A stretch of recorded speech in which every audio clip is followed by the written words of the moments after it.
Hello friends, स्वागत है आप सभी का मेरे चैनल पर। तो यहाँ पर मैं स्टोरी को स्टार्ट कर रही हूँ। उम्मीद है आपने इसका पहले का पार्ट देख लिया होगा। स्टोरी में हम ड्यूक को देखते हैं जो कि कहीं पर जा रहा होता है और यहाँ पर ना सभी सर्वेंट्स उसे विश करने के लिए आए होते हैं, लेकिन वो इधर उधर देखता है क्योंकि वहाँ पर वो कायरा को ढूंढ रहा होता है और सोचता है कि मैंने कितने दिनों से उसे नहीं देखा। तो यहाँ पर वो कायरा को ऑलरेडी मिस करने लगा है और सोचता है कि वो हमेशा से ही मुझे यहाँ सी ऑफ करने के लिए आती थी और वो अभी उसका यूज टू हो चुका है। तो यहाँ पर बटलर आता है और बोलता है कि हर लेडीशिप ने मुझे कहा था कि वो बिज़ी है काम के सिलसिले में, तो वो यहाँ पर आपको गुड बाय करने के लिए नहीं आ पाएगी। तो ड्यूक बोलता है कि क्या वो काम के लिए बिज़ी थी। यहाँ पर वो बोलता है बटलर कि हाँ, वो करंटली इन्फॉर्मेशन देख रही है एलिमनिस्ट के लिए लाइब्रेरी में। तो ड्यूक बोलता है कि क्या ये फिर से एलिमेंटल के साथ रिलेटेड है। यहाँ पर वो सोचता है कि मुझे भी इन्फॉर्म किया गया था कि वो उसने किसी को भेजा था टेंपल में ताकि ये पता कर सके कि कोई और भी पर्सन है जिसने विटनेस किया हो एलिमनिस्ट को, और यहाँ पर और भी बहुत सारी बातें। तो यहाँ पर वो सोचता है कि वो इतनी ज़्यादा क्यूरियस क्यों है ऐसी चीज़ों के लिए। यहाँ पर वो सोचता है क्योंकि वो पैरवेस है तो उसकी जो पावर्स हैं वो खुद ब खुद मैनिफेस्ट हो जाएंगे जब टाइम आएगा। तो यहाँ पर ना वो ऐसा सोच ही रहा होता है, तभी उसे बहुत ही ज़्यादा पेन होता है। यहाँ पर उसको मतलब वो नीचे गिर जाता है चक्कर खा के, और यहाँ पर उसे बहुत ही ज़्यादा अजीब सा लग रहा होता है जैसे कि वो किसी और ही दुनिया में चला गया हो। तभी उसके सर्वेंट्स उसे संभालते हैं। बटलर उससे बोलता है कि क्या आप ठीक हैं, तो वो उससे बोलता है कि नहीं, कुछ नहीं, इतना ज़्यादा फंस कर रेट करने की ज़रूरत नहीं है। मुझे काफ़ी दिनों से काफ़ी ज़्यादा फटीग लग रहा है, मेरा शरीर मुझे ठीक नहीं लग रहा है और मुझे काफ़ी ज़्यादा चक्कर आ रहे हैं। तो वो सोचने लगता है कि क्या ये जो नाइटमेयर्स मुझे आ रहे हैं उनकी वजह से ये सारी चीज़ें मेरे साथ हो रही हैं, क्या ये उनका रिज़ल्ट है। तभी वो पीछे मुड़ के देखता है और बोलता है चलो चलते हैं। यहाँ पर हमारा सीन कट होता है। तो यहाँ पर हमारी कार बैठी होती है विंडो के बाहर, वो सर्वेंट्स को देखती है और सोचती है कि क्या कभी मैं भी इन लोगों के साथ या फिर किसी और लोगों के साथ इस तरह से चिट चैट कर पाऊँगी। और यहाँ पर वो सोचती है कि नहीं नहीं, मैं अभी रेडी नहीं हूँ। और यहाँ पर वो सोचती है कि कॉसिटी कितनी ज़्यादा फ्री लगती थी और कितने इजीली मेट्स के साथ घुल मिल जाती थी, और वो पास्ट में चली जाती है। सोचती है कैस्टी के बारे में, सॉरी कॉसिटी के बारे में, जो कि किसी मेट का दिया हुआ खाना खा रही होती है और बोलते हैं कि ये बहुत ही अच्छा टेस्ट कर रहा है, क्या तुमने खुद से बनाया है, तुम बहुत ही अमेजिंग हो। तो सभी सर्वेंट्स उसके अराउंड होती हैं। यहाँ से कायरा गुजरती है और बोलती है कि क्या तुम लोगों के पास आज करने के लिए कोई काम नहीं है। अगर तुम लोगों को ऐसे ही कभी इधर तो कभी उधर घूमना है तो फिर जाओ, जाकर अपने जो काम है पहले वो ख़त्म करो। यहाँ पर ना सभी सरपंच डर के चले जाते हैं और उनसे माफ़ी मांगने लगते हैं। तो कॉसिटी होती है और उसे देख रही होती है हमारी कायरा और बोलती है कॉसिटी, अगर तुम सच में रियल पैरवेस की तरह रहना चाहती हो तो तुम्हें डिग्निटी जो नोबल लेडी की है उसे मेंटेन करनी पड़ेगी। और यहाँ पर क्योंकि उसे हमेशा से ही एक स्ट्रिक्ट नोबल लेडी के रूप में बनाया गया है, प्रेज़ेंट करना सिखाया गया है, तो इसी वजह से उसका जो नेचर है वो वैसा ही हो चुका है। तो कौसरी वहाँ पर ना उसे बहुत ईविल स्माइल देती है और बोलते कि इस तरह से जी के क्या तुम्हें चिंता नहीं है कि तुम्हारे साथ क्या होगा। तभी वो उसके करीब जाते और उसे धमकी देते कि तुम एक इडियट हो और मेरी बात ध्यान से सुनो। इसी की वजह से, तुम्हारे इस नेचर की वजह से ही कोई भी तुम्हारे अराउंड नहीं है, देखो तो यहाँ पर ना हमारी कारें इमेजिन करने लग जाते हैं कि कॉस्ट्री के अराउंड सभी लोग इकट्ठा हो रखे हैं और सभी लोग उसके पास हैं, मतलब उसकी तारीफ़ कर रहे हैं और उसके पास हैं। यहाँ पर वो सोचती है कि मैं सच में जानना चाहती हूँ कि क्या ये इतना ज़्यादा इम्पोर्टेंट था उस डिग्निटी और अथॉरिटी के बारे में जो मैं हमेशा ही गुनगुनाती रहती थी, हमेशा ही उसे फॉलो करना चाहती थी। और यहाँ पर वो सोचती है कि ऐसा लगता है कि वो कॉस्ट्री नहीं बल्कि मैं थी जो हर हमेशा गलत थी, मैंने ही गलत सोच को अपनाया। यहाँ पर रोज़ आती है और बोलती है माय लेडी, क्या आपने जो लेटर है उसे फिनिश कर लिया। तो यहाँ पर वो बोलते हैं कि हाँ मेरा हो गया। तभी हम देखते हैं यहाँ पर वो लेटर लिख रही होती है अपने ग्रैंडफादर को, मतलब अपने मॉम के जो डैड हैं उन्हें। और यहाँ पर ना वो उसके साथ कुछ अर्जेंट डिस्कस करना चाहती है, इसी वजह से वो लेटर लिखते हैं। यहाँ पर ना उसका नाम मार्कस सेमन होता है। यहाँ पर उस बंदे के बारे में बताया जाता है कि वो बहुत ही ज़्यादा ग्रीडी और क्रूअल मैन था। उसने इवन के जेक और उसे ट्राई भी किया था पावर को परस्यू करने के लिए, लेकिन वो इनफ नहीं था। और यहाँ पर वो सोचती है इसलिए मुझे उसके साथ बहुत ही ज़्यादा सीरियसली बात करनी होगी, जो कि लेटर में तो नहीं हो सकता। यहाँ पर ना वो सोचती है कि इन केस मुझे किसी को अपनी साइड तो रखना ही होगा जब कॉस्ट्री यहाँ पर आ जाएगी, और वो ड्यूक तो नहीं हो सकता।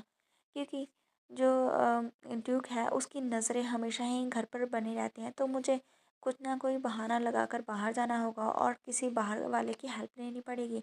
यहाँ पर वो सोचती है मैं ऐसे ही खुले में ग्रैंडफ़ादर के साथ नहीं मीटिंग कर सकती, क्योंकि वो एक ग्रीडी पर्सन है। तो यहाँ पर ना वो कुछ बनाती है अपने मन में स्कीम और सोचते हैं कि यहाँ पर मैं एक बहुत ही ज़्यादा जो मेरी मॉम का क्लोज़ रिलेटिव था वो उसका बैंकेट में जाऊंगी और वहाँ पर ऐसे कोइंसिडेंटली तौर पे उसके साथ इनकाउंटर करेंगे जिससे किसी को शक भी नहीं होगा।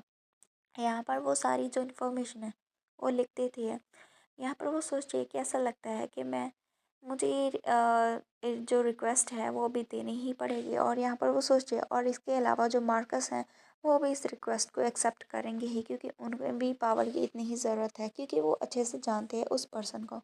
यहाँ पर वो रोज़ को देते हुए उससे बोलते हैं कि तुम्हें इंश्योर करना है कि ये डायरेक्टली ग्रैंडफादर के हाथों में ही जाए। तभी वो अकेले होती है और सोचती है कि अभी मुझे बैंक्वेट के बारे में डिसाइड करना है। तो वो बोलते हैं रोज़ जाओ, जाकर जो बैंक्वेट के इनविटेशन हैं जो मुझे एड्रेस किए गए हैं वो लेकर आओ। तो यहाँ पर रोज़ खुश हो जाती है और बोलती है माय लेडी आप फाइनली किसी पार्टी में जा रही हैं। तो रोज़ की बात सुन के वो सोचती है कि तुम इतने ज़्यादा एक्साइटेड क्यों हो। तो रोज़ बोलते हैं ऑफ कोर्स मैं क्यों नहीं होंगी एक्साइटेड, आपने कभी भी कोई जो बैंक्वेट है उसे पर्सनली अटेंड किया ही नहीं है। और बोलते हैं कि किससे पता हुआ कि शायद तुम्हारा किसी के साथ फेथफुल एनकाउंटर हो जाए, मतलब किसी मैन के साथ, जैसे कि ये लेडी स्टीला का हुआ था जिसकी आपने बुक पढ़ी थी। उसकी बात सुन के ना वो बोलते हैं कि हाँ ऐसा हो सकता है। तो यहाँ पर रोज़ से बोलते हैं मैं तो सिर्फ इमेजिन ही कर पा रही हूँ माय लेडी और एक जेंटलमैन दोनों ही एक साथ डांस कर रहे हैं वहाँ पर रोशनी के नीचे, और सभी लोग उसकी ओर देख रहे होते हैं और सभी का जो दिल है वो काफ़ी ज़्यादा तेज़ी से धड़कने लगेगा। तो यहाँ पर ना उसकी बात सुन के कायर काफ़ी ज़्यादा एक्साइटेड फील करती है और उससे बोलते हैं कि मुझे जल्दी से बताओ इनविटेशन कहाँ है, मैं खुद से जाकर उसे लेकर आऊँगी। मतलब वो अभी अपनी फेटफुल एनकाउंटर से मिलने के लिए ज़्यादा एक्साइटेड है। तो यहाँ पर हमारा सीन कट होता है। हम देखते हैं यहाँ पर ना जो ड्यूक है फाइनली घर आ जाता है अपनी मीटिंग करके। यहाँ पर हम देखते हैं उसे कुछ सुनाई देता है कायरा की आवाज़ जो कि बोलती है रॉबर्ट तुम ऐसे मेरी जो चीज़ है बिना मुझे बताए कैसे डिस्पोज कर सकते हो। तो रॉबर्ट जो है वो बटलर का नाम होता है, तो वो बोलता है आई एम सॉरी लेडीशिप मुझे माफ़ कर दीजिए, मुझे लगा कि आप वैसे भी उसे फेंक ही देना चाहती हैं, इसीलिए मैंने जैसा आप हमेशा करते हैं मैंने उनसे खुद ही डिस्पोज कर दिया। लेकिन प्लीज़ मुझे जो भी मैंने ब्लंडर किया है उसके लिए मुझे माफ़ कर दीजिए। यहाँ पर ड्यूक आता है और बोलता है कि इतनी ज़्यादा नॉइज़ क्यों है। तभी जो हमारी होती है कायरा वो उससे बोलती है कि रॉबर्ट ने मेरे जो बैंक्वेट इनविटेशन थे जो कि मुझे एड्रेस किए गए थे उन्हें फेंक दिया है। तो यहाँ पर ना ड्यूक उसे देखता है और बोलता है कि क्या तुम उन्हें एक्सेप्ट करने वाली थी या फिर उसे एक्सेप्ट करने का इंटेंशन था तुम्हारा। तो वो उसे यस में आंसर देती है। तो जो ड्यूक है उसकी आंखें बड़ी हो जाती हैं और उसे बोलता है कि जो पारवस फैमिली है वो पॉलिटिकली हमेशा ही न्यूट्रल रही है इतने जनरेशन से, इसीलिए तुम्हें तुम्हारे लिए ये बहुत ही अच्छा होगा अगर तुम जो फैमिली है जो हमारी फैमिली है उसे गॉडेस ने चूज़ किया है, इसलिए हम किसी भी अननेसेसरी पॉलिटिकल जो ब्लंडर है उसमें नहीं पड़ सकते। मतलब कि अच्छा होगा अगर तुम किसी इस तरह की पार्टीज़ में ना जाओ, क्योंकि इससे सभी को डाउट हो सकता है कि हम पॉलिटिकल पार्टीज़ में इन्वॉल्व कर होना चाहते हैं। तो यहाँ पर ना वो उससे बोलता है कि तुम क्या सोच रही थी ऐसे इनविटेशन को एक्सेप्ट करने के लिए। तो यहाँ पर कायरा उससे बोलती है कि मैं कुछ प्लान नहीं कर रही थी ऐसा कुछ भी। यहाँ पर ना फिर वो बोलती है अपने मन की बात और बोलती है कि मैं तो बस थोड़ा सा थक चुकी थी और वैसे भी मैं घर पर रह के बहुत ही ज़्यादा बोर फील हो रही थी यहाँ पर हर रोज़, इसी वजह से मैं बाहर जाके पार्टीज़ में एक्सेप्ट करना चाहती थी उनके इनविटेशन को और एंजॉय करना चाहती थी। उसकी बात सुन के ड्यूक उससे बोलता है क्या, तभी जो सर्वेंट्स है वो बोलता है माय लेडी। तो यहाँ पर ना क्योंकि उसने कभी भी ऐसे ड्यूक के खिलाफ या ड्यूक के सामने कुछ ऐसे बात नहीं कही होती, तो वो दोनों ही सर्वेंट्स और ड्यूक दोनों ही चौंक जाते हैं। तो नेक्स्ट पार्ट की शुरुआत में हम देखते हैं यहाँ पर ना कायरा बोलती है कि इस हाउस में ऐसे स्टक रहना हमेशा बहुत ही ज़्यादा सफोकेटिंग फील होता है। तो यहाँ पर सभी सर्वेंट्स और ड्यूक बटलर उसे देख रहे होते हैं। तभी उसे एहसास होता है कि उसने अपने मन की बात बोल दी है। तभी वो उससे सॉरी बोलती है और बोलती है कि मैंने एक्सीडेंटली वो सारी चीज़ें बोल दी जो कि मेरे माइंड में चल रही थी। तो सर्वेंट्स तो अभी भी शॉक में होते हैं। यहाँ पर ड्यूक उसे कहता है कि जब तुमने दूसरी फैमिलीज़ के साथ सोशलाइज करना स्टार्ट हो गया तो कर दिया तो तुम्हारे खिलाफ, मतलब तुम्हारे बारे में बहुत सारी अजम्पशंस बनेगी, बहुत ही ज़्यादा तुम्हारे बारे में लोग बातें करेंगे। तो मैं जानना चाहती हूँ कि तुम उन्हें कैसे रिस्पॉन्ड करने का प्लान कर रही हो। मतलब जो पारवस फैमिली है वो किसी चीज़ में इन्वॉल्व नहीं होती है, अगर तुम किसी फैमिली के साथ जाओगी तो उन्हें लग सकता है कि तुम पॉलिटिकल जो सिचुएशन है उसे अपने अंडर लेना चाहती हो वगैरह वगैरह, तो तुम उसे रिस्पॉन्ड कैसे करोगी। यहाँ पर ना उसकी बात सुन के कायरा सोचती है कि हाँ, तुम हमेशा से ऐसे ही रहे हो। तुम्हारे दिल में सिर्फ़ और सिर्फ़ तुम्हारी जो पारवस फैमिली के हेड के तौर पे ड्यूटीज़ हैं, वही सबसे ज़्यादा इम्पोर्टेंट है और तुम इसके अलावा कुछ और करना भी नहीं चाहते। यहाँ पर ना हमारी कायरा उसे बोलते हैं कि क्योंकि उसे खुद भी नहीं मतलब पता होता है कि वो क्या बोल रही होती है, क्योंकि उसने कभी ये सारी चीज़ों को एक्सपीरियंस नहीं किया होता है, तो ये सारी चीज़ें न्यू होती हैं। तो यहाँ पर ना वो डायरेक्टली ही बोल देती हैं, क्योंकि मैं जल्दी ही मैरिजेबल एज में होने वाली हूँ, तो मुझे लगता है कि मैं इस एक्सक्यूज़ को यूज़ करूँगी और बोलूँगी कि मैं अपने आप के लिए गुड लुकिंग हस्बैंड्स को ढूंढ रही हूँ। क्या ये बहुत ही ज़्यादा पॉसिबल साउंड नहीं कर रहा है आपको? मतलब क्या ये बहुत ही अच्छा एक्सक्यूज़ नहीं है ऐसे पार्टीज़ वगैरह में जाने के लिए? उसकी बात सुन के वो बोलता है कि क्या मैरिज, क्या तुम एक हस्बैंड ढूंढ रही हो? तो यहाँ पर ना हमारी जो कायरा होती है वो बोलती है हाँ, मैरिज। और यहाँ पर वो बोलती है कि मैं अभी सिर्फ इसी एक्सक्यूज़ के बारे में सोच सकती हूँ। जैसा कि मैंने बोला, मैं सच में नहीं इसके बारे में मतलब सच में कोई हस्बैंड नहीं ढूंढना चाहती, मैं तो बस सिर्फ उसके लिए देख रही हूँ, एक्सक्यूज़ बना रही हूँ। तो यहाँ पर सभी जो होते हैं सर्वेंट्स और ड्यूक उसे देख रहे होते हैं, और यहाँ पर सर्वेंट सोचते हैं कि क्या अभी अभी उसे उसने शाय फेस डाला अपना, क्या ये रियल है, क्या ये सच में मैरिज के बारे में सोच रही है, क्या ये सीरियस है। यहाँ पर वो सोचते हैं कि हमने अभी भी क्या सुना। तो यहाँ पर ड्यूक बोलता है कि तुम ऐसे बाहर जाना ही क्यों चाहती हो, वो भी इस तरह के एक्सक्यूज़ को बना के। यहाँ पर कायरा बोलती है कि रैदर मैं आपसे जानना चाहती हूँ, मैं आपसे एक क्वेश्चन पूछना चाहती हूँ योर ग्रेस, आपने कभी भी मेरे बारे में केयर नहीं की कि मैं क्या करती हूँ क्या नहीं, जब तक मैं किस अपनी जो फैमिली है उसे डिस्ग्रेस नहीं करती, मतलब फैमिली का नाम ख़राब नहीं करती हो, तब तक आप कभी मेरे मैटर में नहीं पड़ते हो, तो अभी आप ऐसे इन्वॉल्व क्यों हो रहे हो। तो यहाँ पर वो डायरेक्टली क्वेश्चन कर लेती है, तो ड्यूक थोड़ी देर के लिए चुप होता है, फिर वो जाने लगता है और बोलता है कि फ़ाइन, पहले ना हमें इस जो मैटर है उसके बारे में बाद में बात करेंगे। पहले मैं देखना चाहता हूँ कि कितने ही लोग तुम्हारे इस एक्सक्यूज़ के लिए फ़ॉल होंगे, मतलब कि कितने ही लोग तुम्हारे ऊपर विश्वास करेंगे, उसके बाद हम बात करेंगे। यहाँ पर वो जाने लगता है, तभी वो बटलर को बोलता है, रॉबर्ट तुम जल्दी से ना मुझे बताना, पूरी की पूरी मुझे फुल रिपोर्ट देना, जो भी इवेंट्स जो कायरा है वो अटेंड कर रही है और किससे वो मिलती है, कैसे वो बिहेव करती है, उसके बारे में हर एक चीज़। तो यहाँ पर ड्यूक तो काफ़ी ज़्यादा अभी जानना चाहता है अपनी डॉटर के बारे में, लेकिन यहाँ पर अभी कायरा उसके बारे में ज़्यादा परवाह नहीं करती है। तो आपको क्या लगता है आगे क्या होगा? तो अभी हम नेक्स्ट डे का सीन देखते हैं, वहाँ पर बहुत ही ज़्यादा इनविटेशंस हो रखे होते हैं, और यहाँ पर कायरा एक इनविटेशन को उठाती है और बोलते हैं कि अभी ग्रैंडफादर के कानों तक पहुँचने के लिए मुझे ये जो फ्रांस फैमिली ने बॉल को होस्ट किया है, मुझे इसमें जाना होगा। वैसे भी ये बहुत ही ज़्यादा अच्छा लग रहा है, वहाँ पर बहुत ज़्यादा गॉसिप्स वगैरह होती हैं। तो यहाँ पर तभी विंडो के बाहर उसकी नज़र जाते हैं जहाँ पर जोसेफ और डेनी होते हैं, तभी वो बाहर जाती है और उन्हें ग्रीट करती है। तो यहाँ पर जोसेफ और डेनी उसे देख के काफ़ी ज़्यादा खुश होते हैं। यहाँ पर डेनी उससे बोलते हैं कि आपको बहुत ही लंबे टाइम से नहीं देखा, क्या आप अपनी वेकेशन को एंजॉय कर रही हैं। तो यहाँ पर वो बोलते हैं कि हाँ, मुझे बहुत ही ज़्यादा अच्छा लग रहा है और मैंने बहुत ही ज़्यादा अच्छा टाइम स्पेंड किया है, और मुझे लगता है कि मैंने फाइनली ये भी फाउंड कर लिया है कि मेरे खुद का इंटरेस्ट हॉबीज़ क्या है, जैसे कि तुमने मुझे एडवाइस किया था, क्योंकि डैनी ने उसे बोला था कि आप अपने इंटरेस्ट को फाइंड करो। तो यहाँ पर डैनी उससे बोलते हैं, कॉन्ग्रेचुलेशंस माय लेडी, क्या मैं पूछ सकता हूँ कि आपके इंटरेस्ट क्या हैं। तो वो ब्लश करते हुए उससे बोलते हैं कि नहीं, मैं फिर कभी तुम्हें बताऊंगी। तो डैनी बहुत ज़्यादा क्यूरियस हो जाता है और सोचता है कि इस रिएक्शन के साथ क्या है, क्या सच में कुछ ऐसी चीज़ है जो मैं नहीं जान सकती। तो यहाँ पर ना जो होती है कायरा, वो बोलते हैं एट फर्स्ट मुझे बहुत ज़्यादा हेट हुआ था कि मैं एडमिट नहीं करना चाहती थी कि मैं सच में इस चीज़ को एंजॉय करती हूँ। मुझे लगा कि ये बहुत ज़्यादा डिस्ग्रेस है और यहाँ पर ये बहुत ज़्यादा लो क्लास चीज़ है, लेकिन मुझे कभी भी नहीं पता था कि इस चीज़ को करने के लिए मुझे इतना ज़्यादा मज़ा आएगा।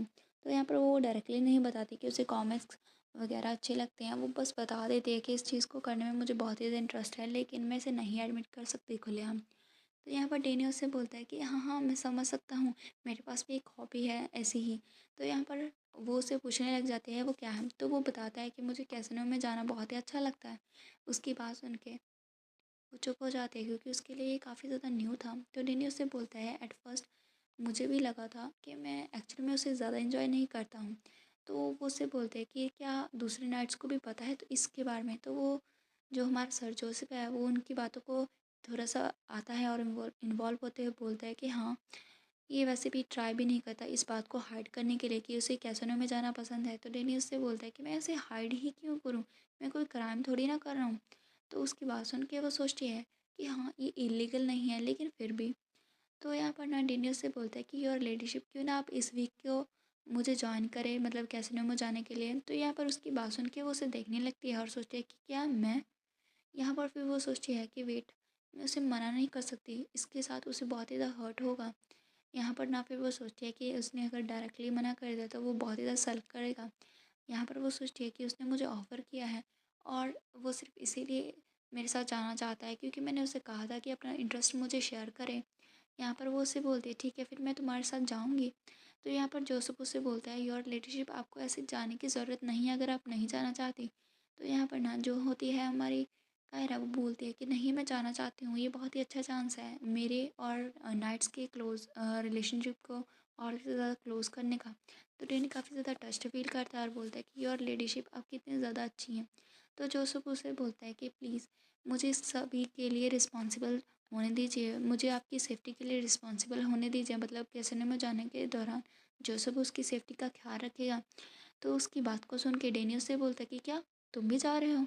तुमने तो कहा था कि तुम कैसीनो जाने को हेट करते हो। तो वो उससे बोलता है चुप रहो, क्योंकि वो नहीं चाहता था कि वो ऐसे लेडीशिप के सामने ऐसे एम्बैरेस हो।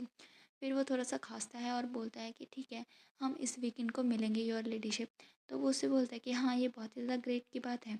तभी वो दोनों चले जाते हैं, वहाँ पर हमारी कायरा रह जाती है। तभी वो नीचे झुकते हैं और बोलते हैं ओह माय गॉश, मैंने अभी भी यस कहा वो कैसीनो में जाने के लिए, मैं ऐसा कैसे कर सकती हूँ। और फिर वो सोचने लगते हैं पहले मैंने ड्रिंकिंग की, फिर बाद में मैंने इतना ज़्यादा लव स्टोरी वगैरह को सुना, मतलब पढ़ा, और अभी मैं गैम्बल भी कर रही हूँ। यहाँ पर ना फिर वो खुद को संभालते और बोलते नहीं, मुझे ऐसे लो नहीं होना है। वैसे भी ये कोई करप्शन नहीं है, मैं तो सिर्फ इंजॉय कर रही हूँ, मैं खुद को ओपन कर रही हूँ ताकि मैं इस नई दुनिया को एक्सप्लोर कर सकूँ, उससे एक्सपीरियंस ले सकूँ। यहाँ पर वो सोचते हैं इसके अलावा मैं गैम्बल थोड़ी ना करूँगी, मैं बस वहाँ पर कुछ नहीं करूँगी, बस देखूँगी, वैसे भी देखना कुछ गलत थोड़ी ना है। तभी वो ऐसे ही सोच रही होती है, तभी पीछे से जोसेफ आता है और बोलता है कि मैडम।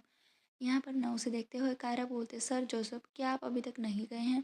तो जोसेफ उसे ना एक काढ़ा सा देता है और बोलता है ये मैं आपके लिए लेकर आया हूँ, इसे ना ड्रिंक करने के बाद लेने से बहुत ज़्यादा राहत महसूस होती है। वैसे भी मेरे ही कारण उस इवनिंग में आपको इतना ज़्यादा कुछ मतलब ड्रिंक वगैरह करनी पड़ी। तो यहाँ पर वो उसे थैंक यू बोलती है और बोलती है इनफैक्ट मुझे उस दिन का कुछ भी याद नहीं है, मुझे हार्डली ही बहुत ही ज़्यादा मतलब थोड़ी बहुत चीज़ें ही याद है, और इसके अलावा मैंने ये भी सुना था कि तुम्हें बहुत ही ज़्यादा ट्रबल हुआ था मेरी टेक केयर करने के लिए। तो जो सब उससे बोलते हैं कि नहीं, आप उस दिन बहुत ही ज़्यादा खुश लग रही थी पार्टी में, और दूसरे नाइट्स उन्होंने भी काफ़ी ज़्यादा इन्जॉय किया आपके इतने ज़्यादा क्लोज़ होके, उन्होंने पार्टी वगैरह की, उन्हें लगता है कि वो आपके और भी ज़्यादा क्लोज़ हो चुके हैं। तो यहाँ पर वो उससे बोलता है कि मैं क्या कहने की कोशिश कर रहा हूँ कि आप बहुत ही ज़्यादा ऐसे उस दिन बहुत ही ज़्यादा आपने फ़न किया है, और मुझे लगता है कि आप इस वीकेंड भी बहुत ही ज़्यादा फ़न लेंगी, मतलब फ़न करेक्ट करेंगी। एक दूसरे की हम जो कंपनी है उसे एंजॉय कर पाएंगे। तो यहाँ पर ना जो कायरा है उसे देखने लगती है और उसे ओके बोलती है, और यहाँ पर वो काफ़ी ज़्यादा खुश होती है और बोलती है कि मैं तुम्हें तुम्हारी जो चीज़ों के लिए है, तुम्हारे जो ट्रबल करने के लिए, उससे पहले ही एडवांस में थैंक यू बोलती हूँ। तो यहाँ पर ना हमारा जो सीन है वो कट होता है, तो नेक्स्ट वीक में हम देखेंगे हमारी कारा को कैसनो में। तो अभी हमारा जो चैप्टर है यहाँ पर फिनिश होता है। बाय।